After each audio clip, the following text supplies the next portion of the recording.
Louisiana Governor Jeff Landry declared a state of emergency after the attack, which has freed up more resources in New Orleans to increase security measures.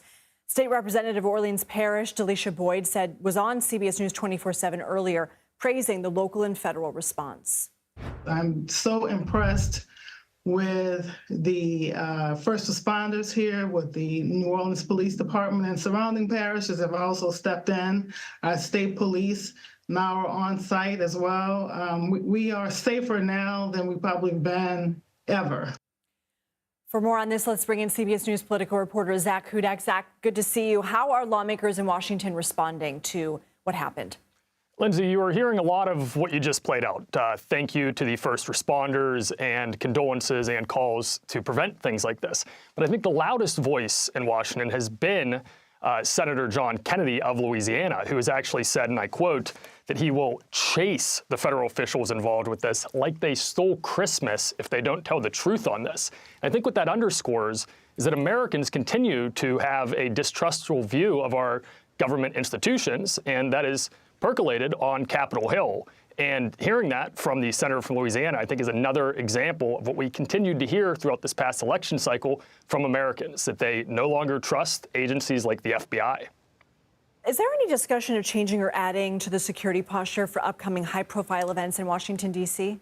There is, Lindsay. We've already heard from Metro Police here in D.C. that for January 6th anniversary coming up and the inauguration, as well as Jimmy Carter's funeral, that they are going to add security measures. There were already going to be, over the next couple of weeks, a lot of measures in place, things like that wall, that fence we saw built around the Capitol in previous years. So it was already a time of heightened security, but it's being heightened even another step further because of this attack. And the new Congress begins tomorrow, which means Mike Johnson faces re-election for House Speaker. Let's listen to what he said on Fox News earlier.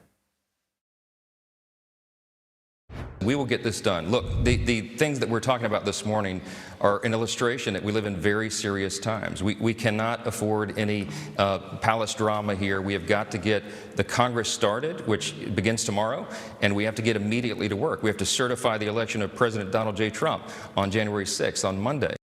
Maybe he wants to get on with it, but does his caucus? I mean, does he have the votes right now? How many can he afford to lose? And one of the things, Zach, that I find interesting about these conversations is that there hasn't been any talk of a plan B or a plan C. In other words, somebody else who would be nominated. But remember, when Kevin McCarthy was ousted, Mike Johnson was a surprise. His name hadn't really been floated. Lindsay, that's exactly right. It certainly helps Mike Johnson that he has the public support of President-elect Donald Trump.